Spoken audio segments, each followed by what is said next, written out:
Gaurvani pracharine nirvishesha shunyavadi paschatade satarine Jaya Sri Krishna.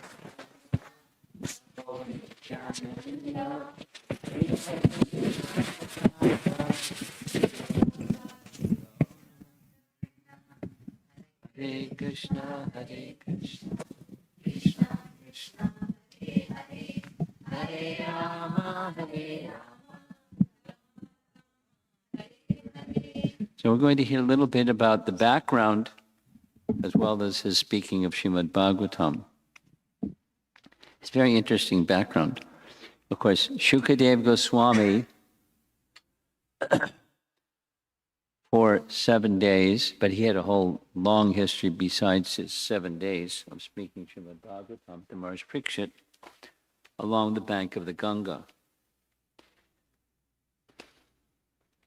Now, everybody likes controversy, right?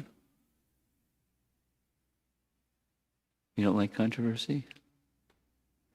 You don't like controversy. Okay. Okay, we'll bring up any controversy.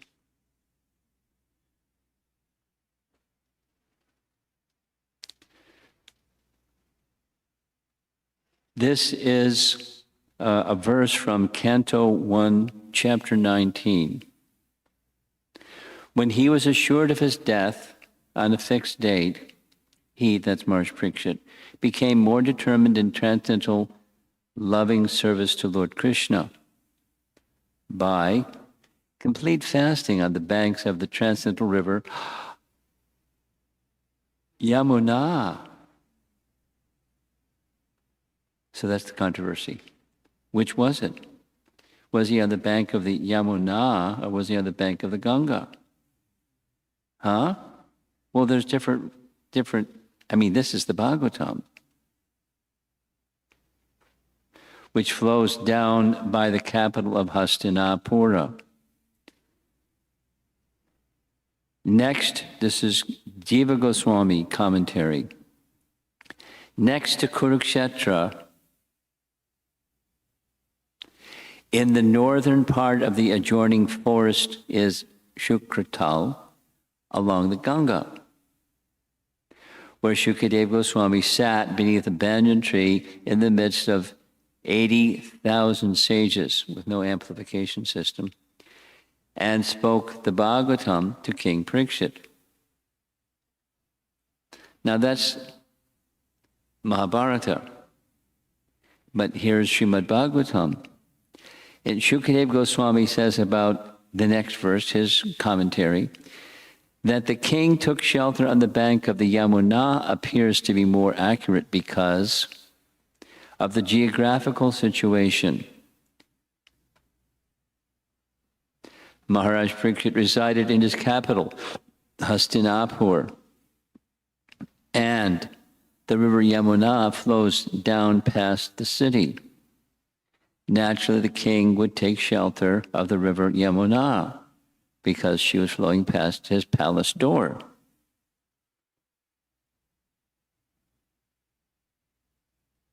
Flip a coin, right? Controversy. What a way to start, huh? How old was Sukadeva Goswami when he spoke Srimad Bhagavatam? Well, if you answer, the check the box kind of answer, he was 16. Well, he wasn't 16. Let's hear.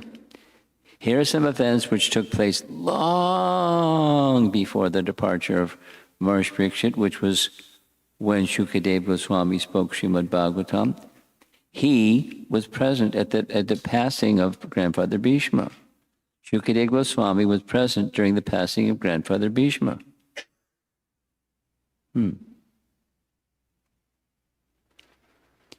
From Mahabharata, it is understood that he was also present in the royal assembly of Maharaj Yudhishthira.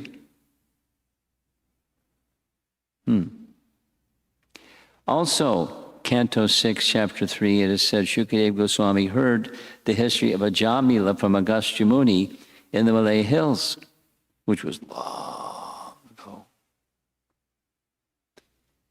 Sukadeva Goswami remained for 16 years within the womb of his mother.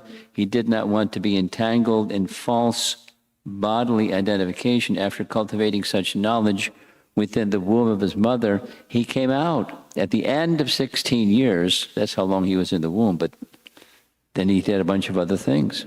Immediately left home so that he might not be captured by the influence of Maya. That's Prabhupada's purport in the Kapila Dev section.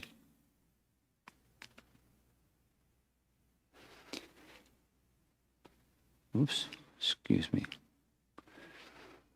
Yet, 1:19:26, which describes the arrival of Sukadeva in the presence of Parikshit Maharaj just prior to the king's demise, indicates the son of Vyasadeva was only 16 years old.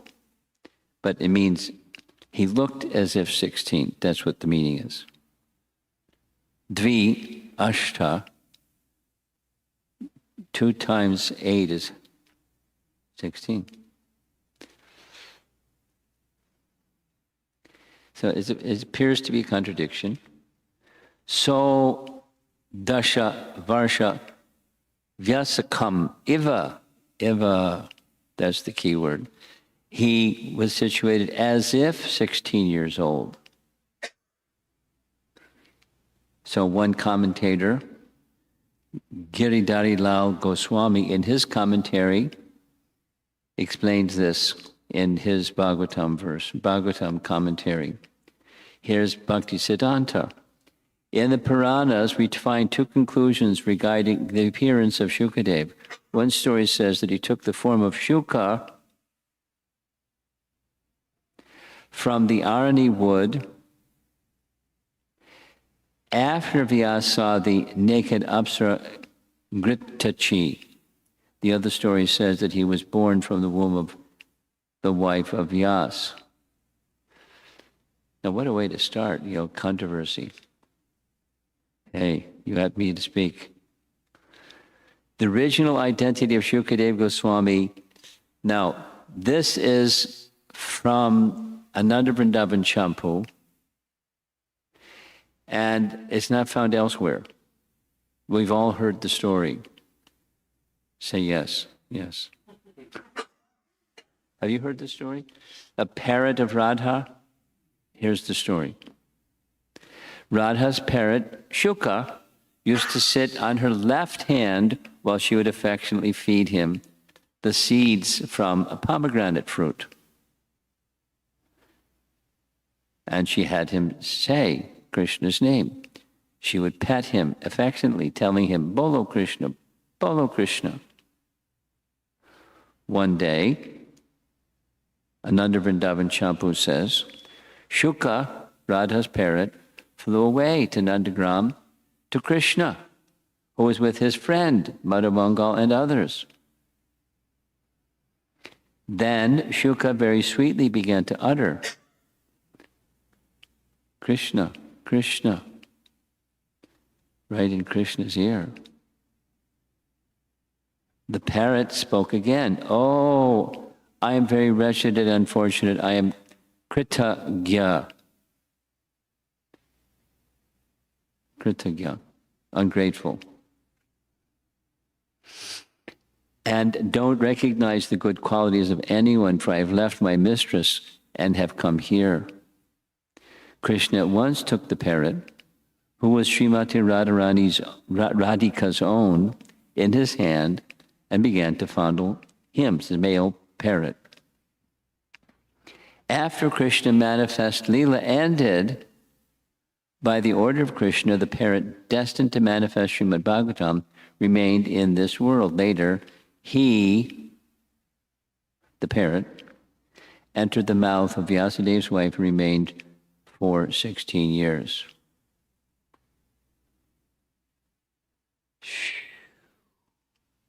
Now, I spent a fair amount of time, like substantial amount of time. It's not referenced anywhere else.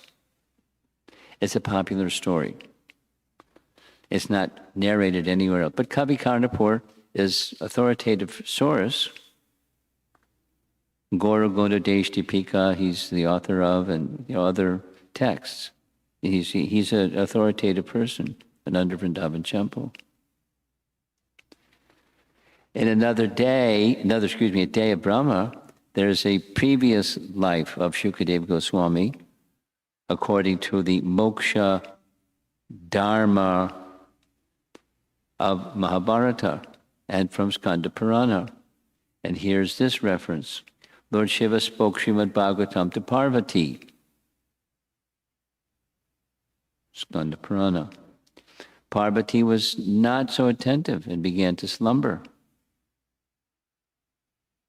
Lord Shiva began to reflect that this ignorant bird had heard the Bhagavatam, but would simply repeat it as parrots are prone to do, and thus make a mockery of the great message of Bhagavatam. Lord Shiva thus decided to terminate the parrot.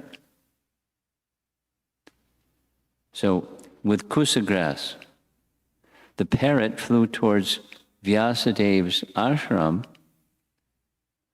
The parrot flew into the womb of Vyasadev's wife, Vatika.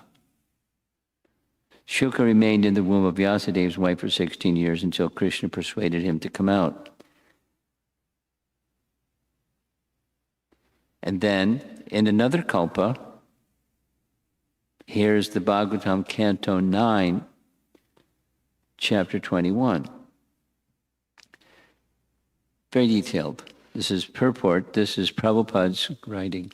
Sukadeva Goswami, the son of Vyasadeva, is described in great detail in the Brahma Vaivarta Purana. There it is said that Vyasadeva maintained the daughter of Jabali as his wife, and that after they'd performed penances together for many years, he placed his seed in her womb. The child remained in the womb of his mother for 12 years. And when the father asked the son to come out, the son replied that he would not come out unless he was completely liberated from the influence of Maya. Vyasadeva then assured the child that he would not be influenced by Maya, but the child did not believe his father, for the father was still attached to his wife and children. Vyasadeva, this is Prabhupada's purport. Vyasadeva then went to Dwarka and informed the personality of Godhead about his problem. And the personality of Godhead, at Vyasadeva's request, went to Vyasadeva's cottage, and where he assured the child in the womb that he would not be influenced by Maya. Thus assured, the child came out. 3 different versions. Take your pick. Different days of Brahma. That's the easy way out. Oh, Vyas, your son speaks attractively like a parrot. He should be called Shuka.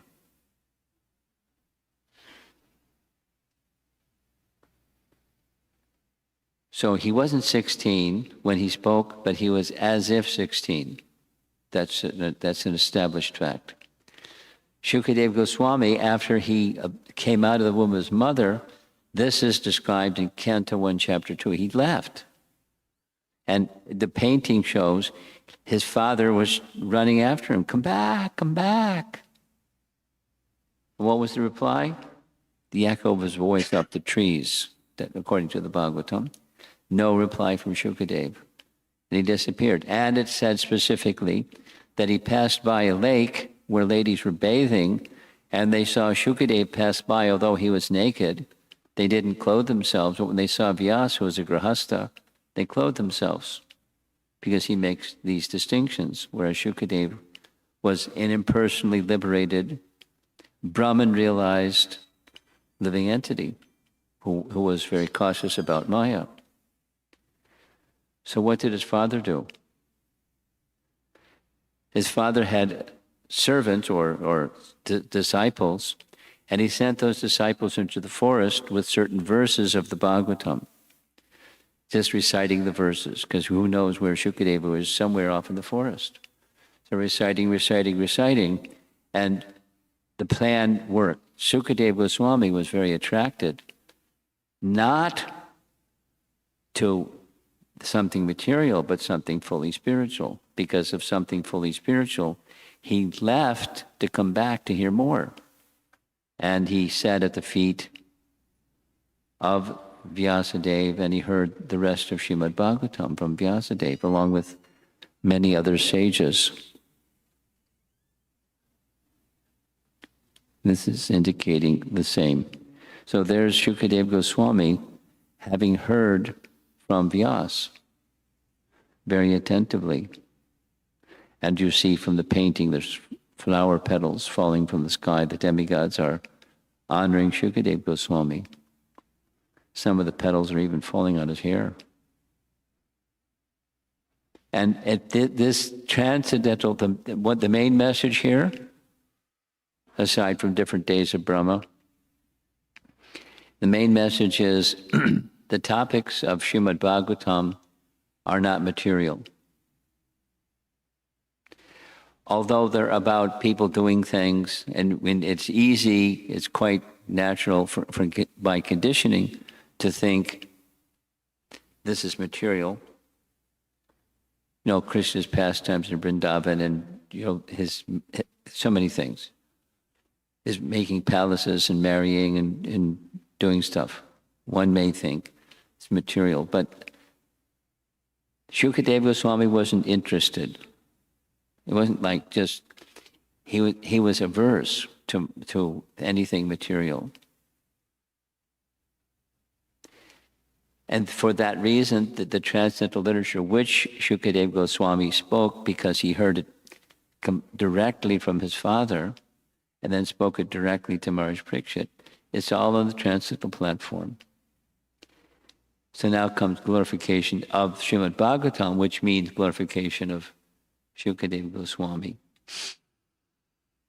Prabhupada writes in his Bhaktivedanta Purports, Canto 2, Chapter 8, Srimad Bhagavatam is certainly a very dear scripture for all the devotees of the Lord, but it is auspicious even for the non-devotees also, because it explains that even the non-devotees hovering under the spell of the material energy can be delivered from such clutches if they hear the narration of Srimad Bhagavatam with devotion and attention from the right source representing the Lord by disciplic succession. Prabhupada had faith in this message, and therefore, regardless of the audience, strongly, convincingly, and from many, many different angles, and repeating himself to make sure his audience understood his points, received the message.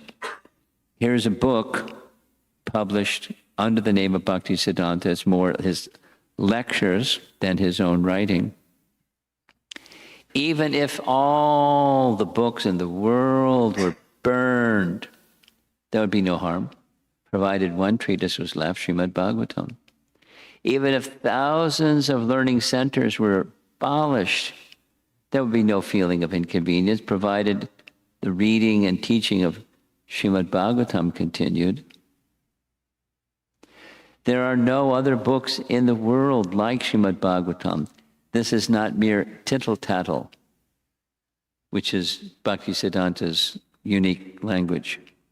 We don't use that so much, but it was like apparently a little popular during his time. Tittle-tattle, like nonsense, or an exaggerated homage. If one reflects on it as a truly impartial judge, one will realize that there has not been, nor will there ever be, a book like Bhagavatam. That's Bhaktisiddhanta. And here's Bhakti-Vinod. The Bhagavat and the Bhagavat, Bhagavatam and Bhakti-Vinod. Okay. From Pranava came Gayatri.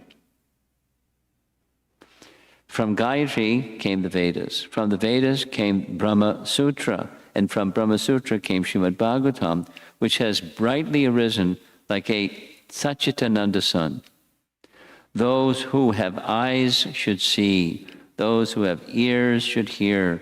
Those who have mind should meditate on the topics of Srimad Bhagavatam.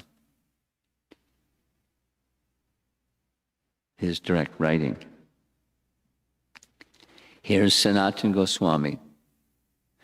Sanatana Goswami was born in a Brahmin family. When he was a young Brahmin boy, another Brahmin appeared to him in a dream and blissfully gave him a Srimad Bhagavatam. Now, it's not like there was no printing presses at that time. So it was a hand-written Srimad Bhagavatam. When he woke up, he was perturbed. Then, later that morning, the same Brahmana came and gave him the Srimad Bhagavatam. When he obtained the Bhagavatam, Sanatana Goswami became ecstatic and merged into the ocean of prema. After this incident took place, Sanatana Goswami began reading Bhagavatam daily for the rest of his life. So the Bhagavatam is coveted literature, but here's some different manifestation. Now, the topic is Sukadeva Goswami, but he's particularly known to us for his reciting Srimad Bhagavatam to Maharaj Parikshit. We know what happened to Maharaj Parikshit after he spoke. What happened to Sukadeva Goswami after he spoke? Let's see. This is from the Bhagavatam, Canto 3, Chapter 4, again, Canto 12, Chapter 13, again, Chapter 2, Chapter 9. Narayan spoke to Lord Brahma. Narayan, or Garbhodakshaya Vishnu, the Supreme Lord, spoke directly to Lord Brahma. Then Brahma spoke to Narada. Narada spoke to Vyas. Vyas compiled the Bhagavatam, and then having compiled the Bhagavatam, he spoke to Sukadeva Goswami, disciplic succession method. So Sukadeva Goswami is a very important personality in our line.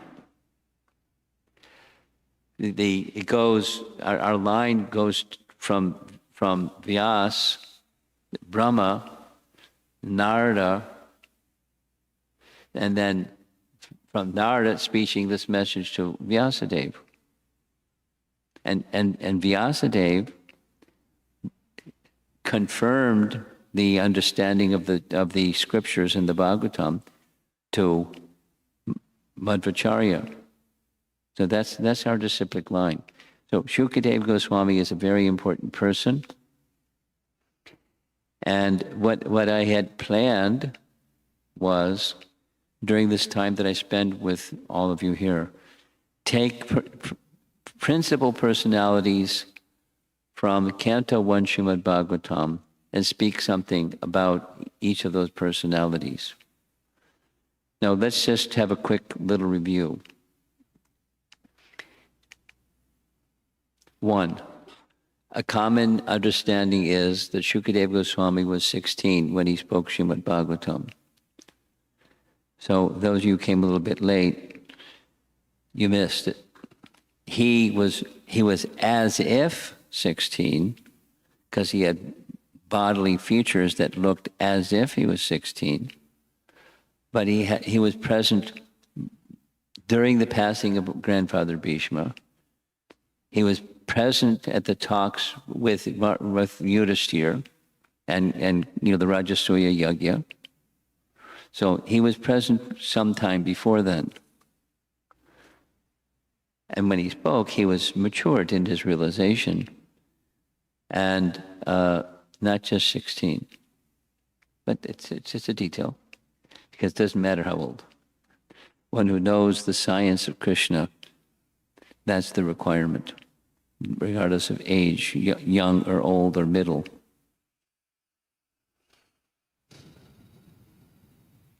And we also heard there are different descriptions, and the easiest one, the one that has very clear scriptural reference, is that Vyas was the father and his wife was the mother, and not a bird flew in his wife's mouth.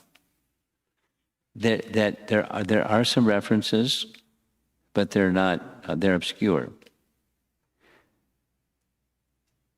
Now,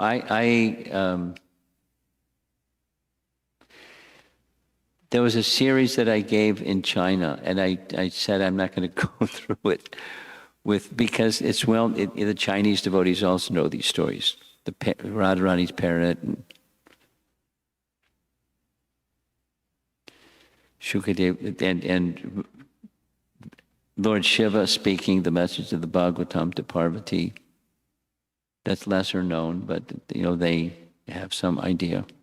So because there was a parrot, while Lord Shiva was speaking, there was a parrot listening, and he didn't want the parrot to just give blank recitation because it wouldn't be conveyed properly. So he took a kusa grass, imbued it with a mantra, and threw the kusa grass, and the parrot flew away and flew into the mouth of, that's the Skanda Purana story.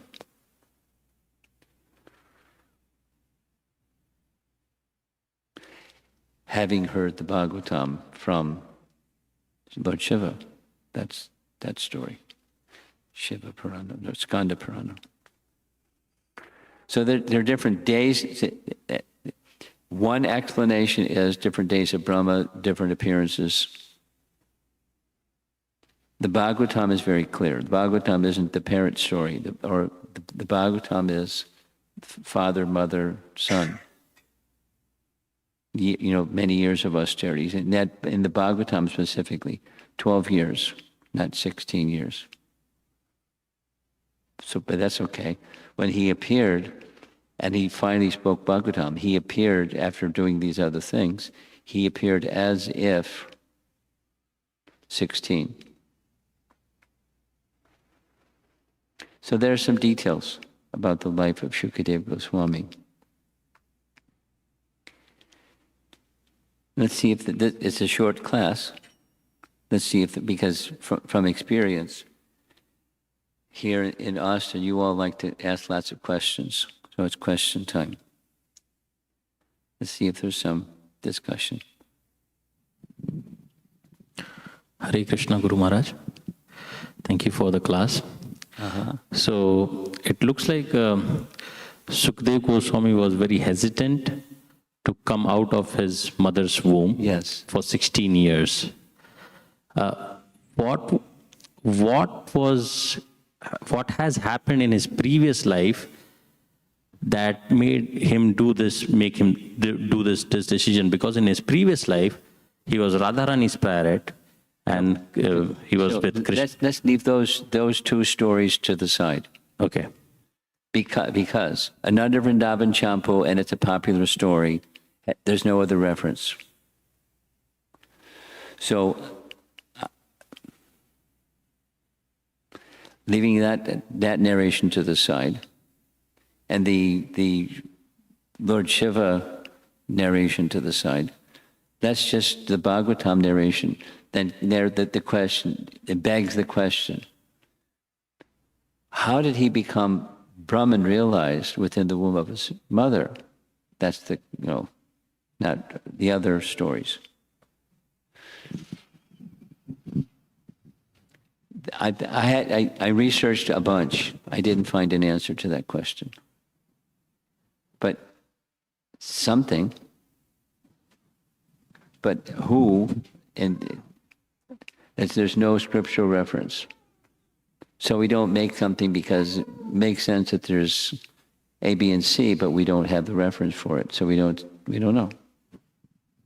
At least the research that I did, and I inquired from a number of learned persons, no scriptural reference. Good question. Natural question. Anyone else?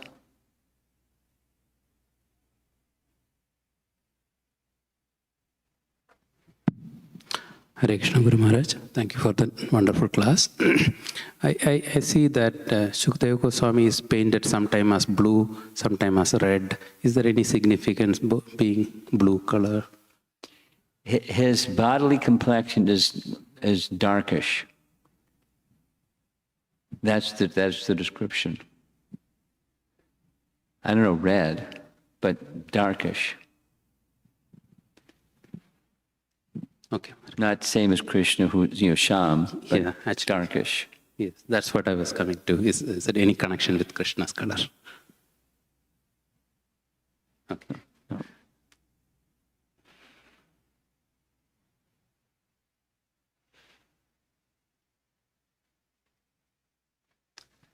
There's one more question I have is that if somebody asks us which story we should be telling to them about among all the just three. the Bhagavatam. That's my answer.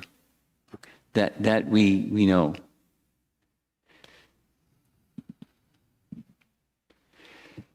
The Amala Pramana and Amala Purana, both. So it's the gold standard in narrations. Okay. If there's no other questions, then I'm going to go on to the next. We'll go to Maharaj Parikshit.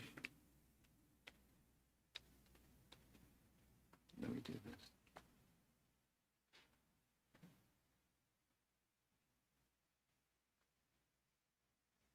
Oh, it's not going.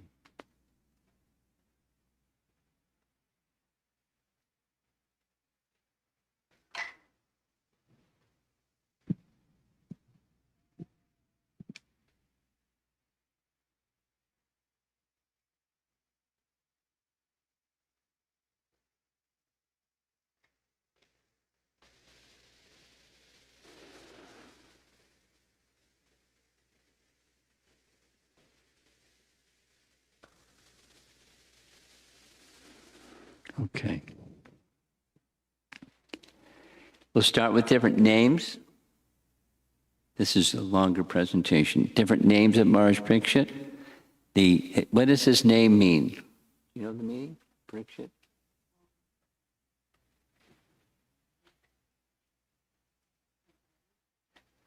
Examiner. You've heard that one? Yeah. Here's from Canto 1, Chapter 12. Purvam drishtam anudhyayan pariksheta. Because he constantly contemplated the Lord, whom he had seen in the womb, and searched for him among all men, he was famous as Parikshit, examiner, in this world.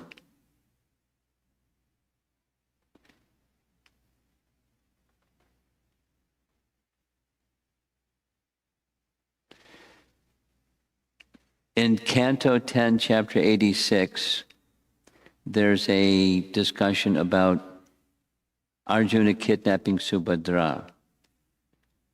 And you all know the story. Should I say the story? I think I should say the story. The story was, the background of Arjuna's pilgrimage is, during their exile in the forest, Kunti had a rule that the 5 brothers would each be with Draupadi for 1 month, and they had their private quarters, and the other 4 brothers wouldn't enter. So they would continue to have their intimacy and privacy and so forth. And on one particular occasion, Yudhishthira, it was the month for Yudhishthira to be with Draupadi. An alarmed Brahmana, greatly distressed Brahmana, came to Arjuna pleading for his protection because there were some dacoits, some robbers, that had stolen his cows and run off with the cows. So Arjuna was, Kshatriya, he's going to protect the Brahmana. And so he, without thinking, because his weapons were in the room where Yudhishthira and Draupadi were. And he had already gone in to get the weapons. And then he realized, I violated our mother's law or rule. And so he went and took care, got the the cows back, gave the cows to the Brahmana. The Brahmana was very satisfied and pleased. And then Arjuna said to Yudhishthira, I broke our mother's promise or our restriction. So I'm an offender and I need to purify myself, need to atone for this offense. He said, no, you were, the rule is there, and the exception to the rule is you're doing the duty of protecting an innocent Brahmana. That supersedes the rule. And Arjuna, was determined. So back and forth and back and forth. So he went on pilgrimage. And the long pilgrimage, for 1 year pilgrimage, but towards the end of the 1 year, because there's many things that happened in between, he was outside of Dwarka in Avantipur, and he heard of Subhadra. Krishna heard that Arjuna was there. So Krishna sent a messenger.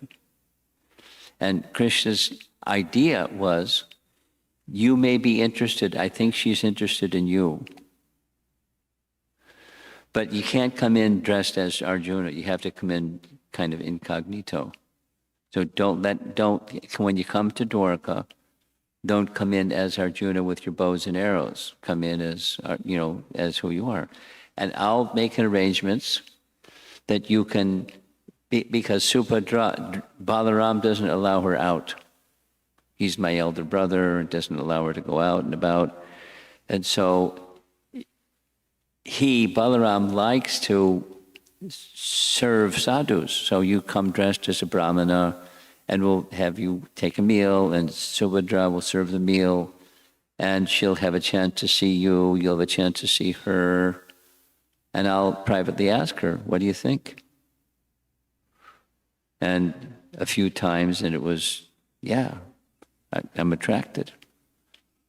He didn't say who he was, but Krishna made a plan. Krishna's plan was, my brother wants her to marry someone else, but I don't like it. But he's my elder brother. So the best thing is you can kidnap. In fact, I'll give you my chariot. And once in a year, there's a family deity that's outside the palace. And she'll go to worship the deity. When that happens, bring the chariot, put it on the back of the chariot, and off you go. So that happened. Arjuna kidnapped Subhadra. The person who he had heard from about Subhadra, mentioned in Mahabharata, is Gada. Gada is, because Krishna, the royal family was very large, and Arjuna was one of his cousins, Uddhava was one of his cousins, he had a lot of cousins. So Gada was one of the cousins. And Gada was on the study under Drona, along with the Pandavas and others. So he heard from Gada about Subhadra.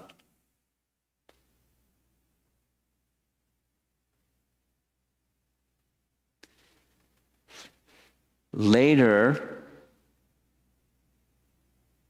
because he married her, he had a son. And the son was Abhimanyu. And during the incognito period of after the 12 years, there was another 13th year, they were staying at Virat's kingdom, and Arjuna was a dance teacher. And something similar happened. You know that this is Mahabharata. Something similar happened. What was the something similar? There was a problem. The problem was Bhima smashed and pulverized the King Virat's wife's brother, with a long story. Mahabharata stories are really long. And that when the Kauravas heard, they're in their incognito year, there's only one person that could do this, to smash this powerful warrior, the commander, the chief warrior in King Virat's army. He's made into like a sack of potatoes. That's Bhima. So let's try to find out, in fact, is it the Pandavas hiding out in his palace in some way or another? So they sent some warriors and kidnapped some cows, some village cows that belonged to the king. And so the message came to the king, and Arjuna heard the message, but he's a dance teacher. But his weapons were hanging from a tree outside. So he went with King Virat's son, and together the two of them defeated the whole army. So now they knew that's Arjuna. Yes, confirmed, Bhima and Arjuna. So when he came back, Arjuna came back, the father said, "Wow, you're Arjuna, why don't you marry my daughter?" He said, a teacher can't marry his student, but I have a son of marriageable age, and so Abhimanyu was married to Uttara. That's how that happened. And he was only 16 years old, so he was married at a young age, but when the Kurukshetra battle took place. And on the first day of the battle, Abhimanyu was killed, by 7 generals. There's a whole big story they circled around him in a vyuha, and then you wouldn't let him out, and what's his name?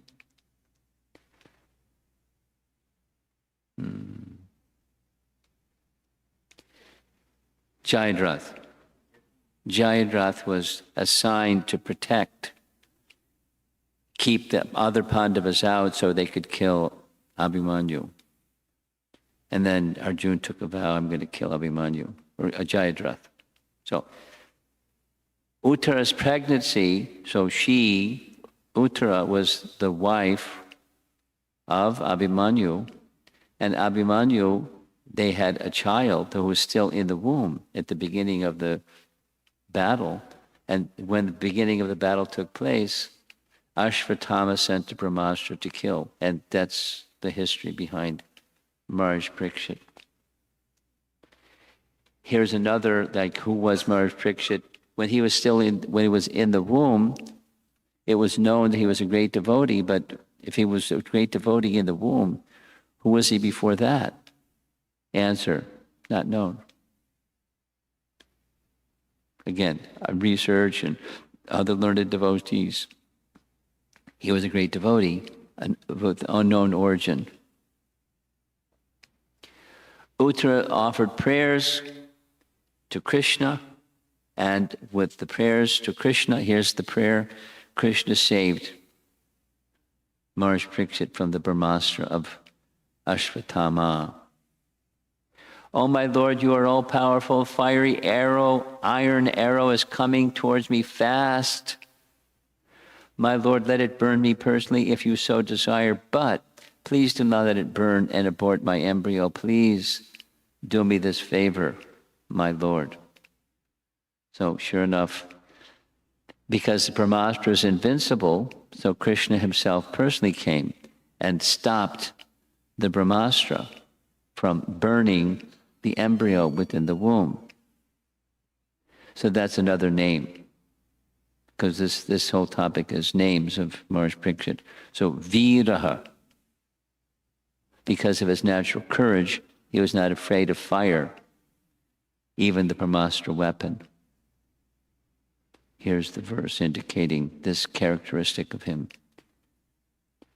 Another name, Vishnu Ratha, always protected by Vishnu. Prabhupada named one of his disciples Vishnu Rata. Bharata, indicating he is descendant of Bharata, without the long A. Who is Bharata? Any of you know? Ninth Canto Bhagavatam. He was the son of Dushmanta and Shakuntala. And that's a long, not Bhagavatam history. But he has said, he was a partial incarnation of the Supreme Lord. When he was a little boy, he was left by the king in the forest with Shakuntala. And he was so powerful that he would play with, like little boys would play with cats and kittens and puppies and things. He would play with lions and tigers, just toss them around and playful. Very, very powerful. So that's Bharata. Same, Arjuna has sometimes been Bhagavad Gita. He's also indicated as Osayan of Bharata. Osayan of Bharata. It's Bharata. Descendant of Bharata. Vrika Nrishu, tiger amongst men. Here's a family chart. Way at the top is Kuru, after whom Kurukshetra is named. And, keep going down and down and down. It's a very busy chart.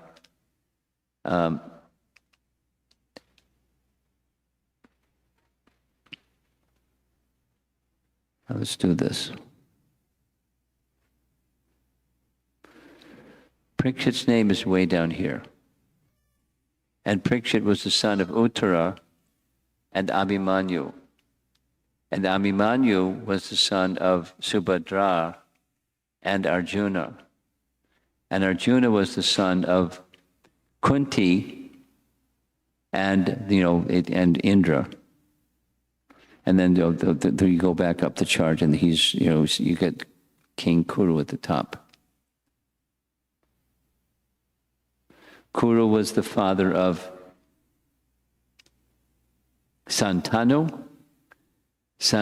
One of Santanu's sons was Bhishma, together with Ganga Devi, and also Satyavati, and Chitrangada, and Vichitravirya, etc. So you all know these pastimes. Yes? With an Indian audience, it's real easy. With a mixed audience, it's a little different.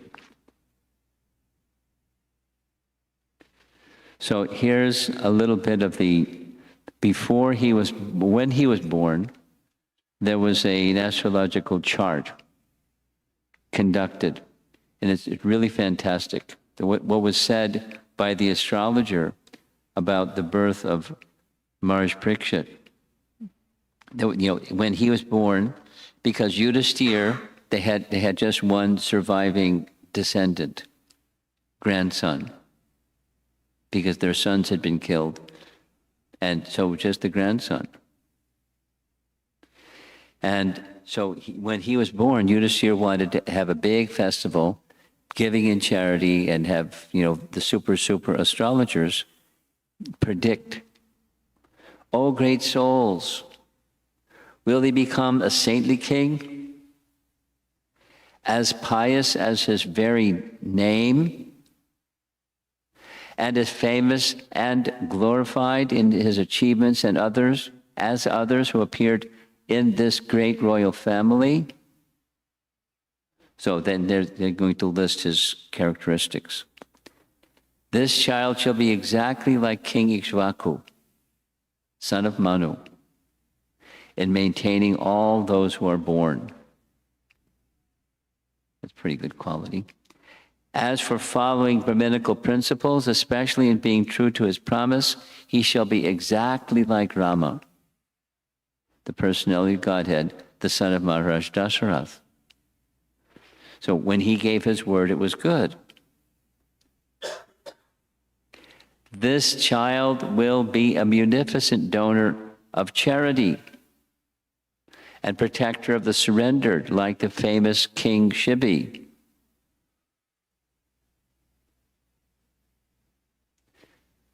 Now, there's a more modern, more recent presentation on this topic, and I wish I had pulled it up instead of this one, because it shows Maharishi.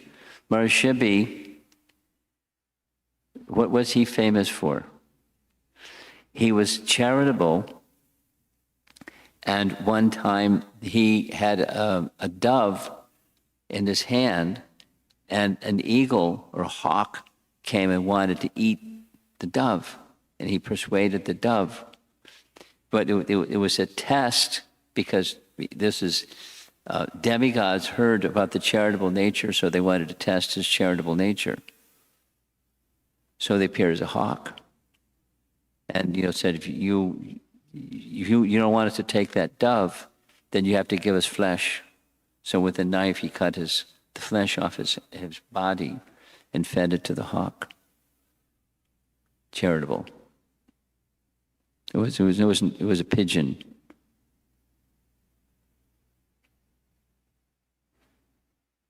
Anyway, yeah.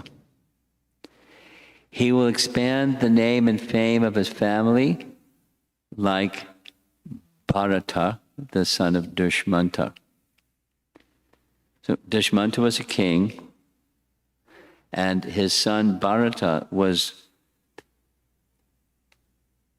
he inherited the throne from Dushmanta. It was an interesting, how all that happened.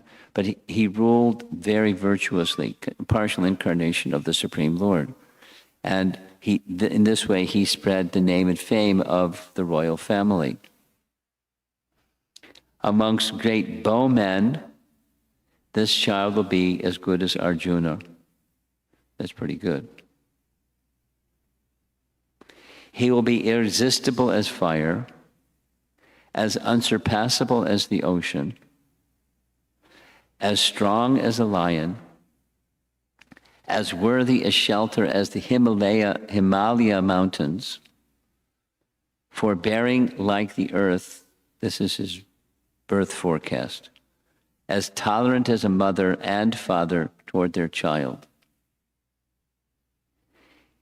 He will be like his grandfather Yudhishthira or Brahma in equanimity of mind, munificent like the Lord of Kailash, Lord Shiva, almost as good as Lord Sri Krishna by following in his footsteps, as magnanimous as King Rantidev, the charitable nature of Rantidev.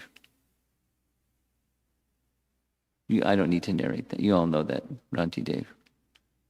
Here's a little, one of the primary things told about him, or narrated about him, is sometimes he would fast and then break the fast. The fast was for the purpose of gaining spiritual merit, which he was intending that they would be distributed to his citizens. So on behalf of the citizens, he was undergoing austerity. He underwent a 40-day fast. 40-day fast. And at the end of the 40 days, there's a royal feast to break the fast. And as he was sitting down to break the fast, you know the story, a hungry man came, a beggar came. I'm hungry. Sure, take half. And left the other half. And there was the other half came, then that was a man with puppies. And the man with puppies said, my puppies are hungry. Can I have something to feed my puppies? Sure, take the other half. Then he had something to drink. Then a man was thirsty. And then he made he gave the water, break the fast with water. 40-day fast. He gave the water to the thirsty man with a declaration that what better thing can one do than sacrifice for the welfare of others? And those three, Brahma, Vishnu, and Shiva, indicated, we were the ones testing you. We heard about your magnanimity. So he'll be as magnanimous as Rantidev, as religious as Maharaj Yayati, another one of the royal family members, like Bali Maharaj in patience, like Prahlad Maharaj in devotion. Like, that's quite a credential in one person, huh? After hearing about his death, which will be caused by the bite of a snake bird sent by a son of a Brahmana, he will get himself freed from all material attachment and surrender unto the personality of Godhead, taking shelter of him. After all this is his prognosis at birth, after inquiring about the proper self-knowledge from the son of Vyasadeva, who will be a great philosopher, he will renounce all material attachments and achieve a life of fearlessness. From his childhood, this is Jiva Goswami and Vishwanath saying, he would play, you children will play, but his play was the pastimes of Krishna. And he had other children his same age, and he was the director of dramas with his friends. And they would play Krishna pastimes in Vrindavan. Sridhar Swami writes, and they had a family deity, Krishna deity, and he imitated, as a small child, the worship of the Krishna deity. Now, there are many nice things to say. He had kingly responsibilities. He met life's adversities. All these four items are particularly noted. And gosh, 7:30. They'll take one of these four, and tomorrow we'll start with number 2. Kingly responsibilities. Maharaj Parikshit conquered all parts of the earthly planet and exacted tributes from their respective rulers. So he is powerful. He maintained a kingdom. He established a kingdom and maintained a kingdom. And one of the things that he did, the celebrated thing that he did, was when he was on tour, he saw a fellow, a black man, beating the legs of the bull. This is the BBT painting. You can see his legs are broken. 3 of his 4 legs were broken, and he was smashing the other 4th leg with a club. When he saw this, Maharaj Parikshit immediately drew his sword. You know the story. And the personality of Kali fell at his feet. I'm a surrendered soul. You're the king. You protect those that surrender unto you. Please protect me. Spare my life. So, what to do? Okay, I'll spare your life. But where will I stay? Well, you can stay where these 4 sinful activities are going on. But there's no sinful activities in your kingdom. Where there's hoarding of gold, you can stay there because there'll be sinful activities where there's hoarding of gold. Ah, very good. So this is Canto 1 Bhagavatam message, but this is one of his powers, the protecting of, there's this painting is showing the 4 sinful activities. I don't know what the dice game. You recognize that? Gambling. I don't know what that one is. Stopping the personality of Kali. He had real care for the citizens, because a good king will not only conquer other nations or other territories, but he will give protection. And an example of his protectiveness, when he heard from Sukadeva Goswami about the perils of the upcoming age of Kali, he wanted to know what to do.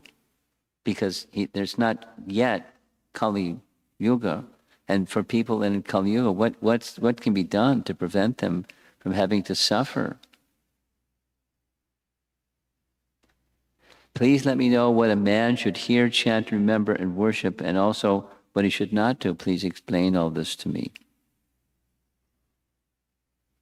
He was concerned about the welfare of others in difficulty. This came after, in Canto 5, there's a description of Vedic cosmology. And towards the very end of Canto 5, there's a description of the hellish planets. And Prabhupada would speak on this, so the beginning of Canto 6, he wants to know. He's about to die, and he wants to know, what about these people that are in those hellish planets? Is there something that can be done to relieve them of that suffering? And he's about to die. Because this is the nature of a qualified person, certainly the nature of Maharaj Parikshit. He's about to die and concerned about the welfare of others who are in suffering conditions. That's the nature of a qualified person, the nature of Maharaj Parikshit, nature of a Vaishnava. Like our founder Acharya. He sacrificed and sacrificed and sacrificed, and his health was... something I heard from Hari Sori, I didn't know. One time we were sitting next to one another, having prasadam. It was a Dwadasi, after fasting for Ekadasi.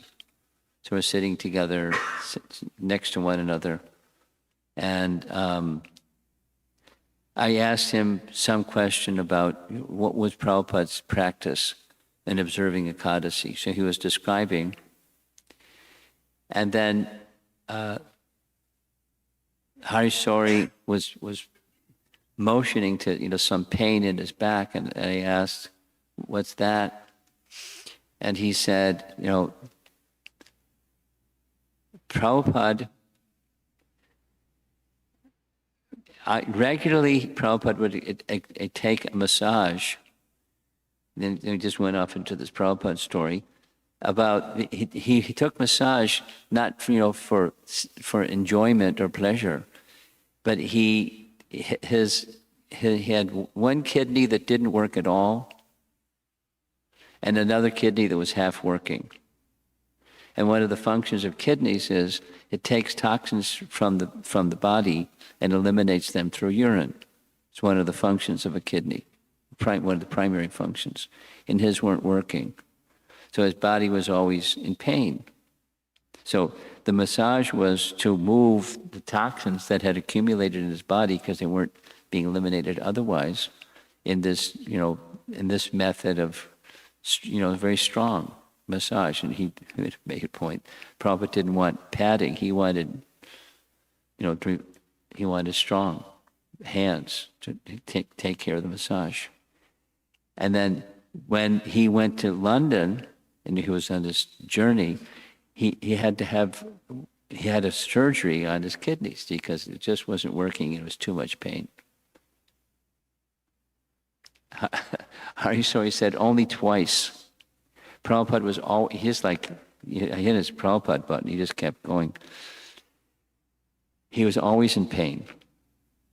Only twice, because there was a system where Hari Sori or whoever was his servant was in another room, and Prabhupada had a little bell, usually underneath his desk, so people would come and they wouldn't see a bell on his desk. So he would just press the bell, and the bell would ring in his room, and that would be the signal to come. So one night, at like 2 o'clock in the morning, the bell rang. So he quickly, washed his mouth and face, and they come before Prabhupada, paid obeisances. Prabhupada had his chadar over his head, and his whole body was trembling. And Prabhupada said, "I'm in too much pain. I can't translate." He said that only happened twice. He was always in pain, severe pain, but so that he couldn't translate. What Prabhupada went through for us, it's superhuman, unimaginable, not ordinary at least. But it was just the order of his spiritual master and seeing the suffering of others. because when people are in ignorance, they do ignorant things. And ignorant things bring suffering. Without exception. So he wanted that people not suffer. So anyway, this is one of the characteristics of Maharaj Parikshit. We'll hear about the other 3 characteristics tomorrow. And I think we'll have some improved graphics. Let's see if there's some discussion on this topic.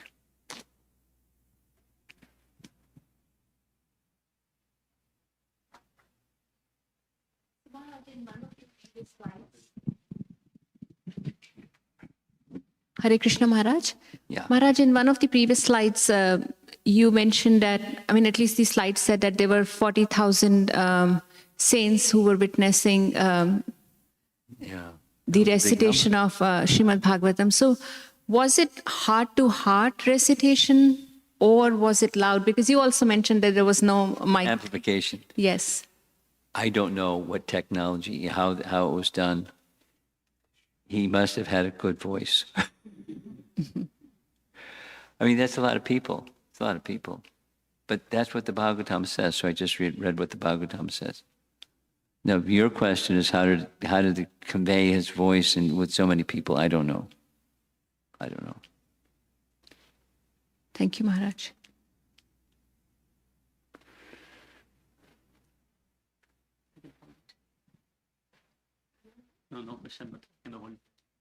Huh? No. Okay. Okay, well then, Srila Prabhupada ki? Jai.